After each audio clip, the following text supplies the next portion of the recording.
Well, it was a war of words between President Obama and GOP challenger Mitt Romney at last night's debate, if you didn't catch it. But it's more than words, showing what they really mean. Our body language expert, Tonya Reiman, has more this morning. Tonya.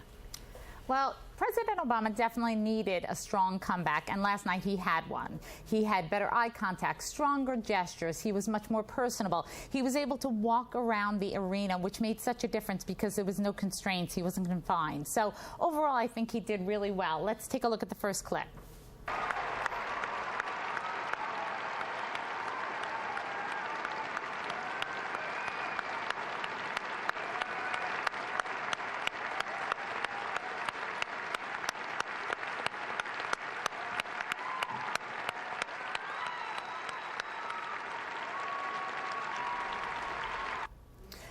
Okay, so we always talk about how the handshake kind of sets the tone for the night. And what was great about this, Obama goes out to reach out to extend first. Now watch what happens again. Obama's holding on a little longer. Mitt Romney obviously wants to move away. He doesn't have the opportunity.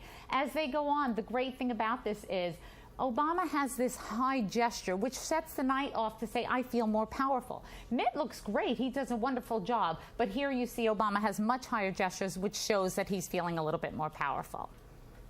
So if you want to drill on public lands, you use it or you lose it. Okay, now and so what we did was take away those leases, and we are now reletting them so that we can actually make a profit. And production on government land is down. No, it isn't. Production on government land of oil is down 14%. Governor, and production on gas is down 9%. It's just not true. It's absolutely true. Look, there's no question but that the people recognize that we have not produced more oil and gas.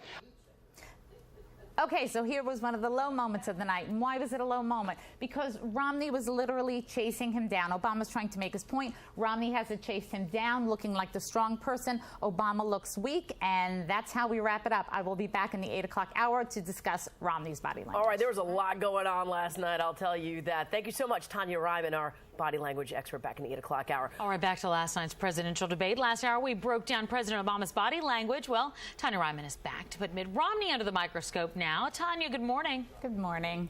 So Romney came in as a clear winner 2 weeks ago, no doubt about it. But was he able to hold on to that title? When we watched him last night, he had very good nonverbal communication. He was engaging, he held eye contact, he was strong, he spoke to the people. At one point, we'll see here, he even engaged the president. So let's roll the clip. So if you want to drill on public lands, you use it or you lose it. Okay, now and so what we did was take away those leases, and we are now reletting them so that we can actually make a profit. And production on government land is down. No, it isn't. Production on government land of oil is down 14%. Governor, and production on gas is down 9%. It's just not true. It's absolutely true. Look, there's no question but that the people recognize that we have not produced more oil and gas. Okay, so what did we see here? We see a Romney who is especially powerful. He is dominant. As the conversation progresses, what does Romney do? He walks towards the president in order to engage him face to face. He wants to have a face-to-face dialogue. Obama turns around and walks away. But there's a clear idea of strength right here. And of course, we also had some low moments. So let's look at another clip showing where Romney didn't do that well.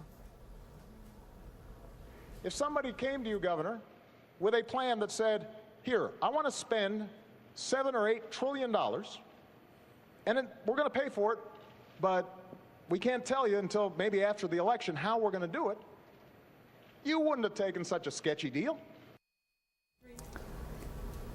Why is this significant? Well, let's take a look at this position. This demonstrates a position of not only powerlessness, but also vulnerability. When you see somebody standing there with their hands in front of them, they look like they need a barrier, and that's the biggest problem with this type of position. He should have held his hands down to the side. Now, some people will say to me, no, you know what, Tonya, that's just a position of comfort. The problem is it's not what you're thinking, it's what people are perceiving. So when they see this, they feel like he needs a barrier between them. That's it for this week. Thank you. All right. Tonya, thank you.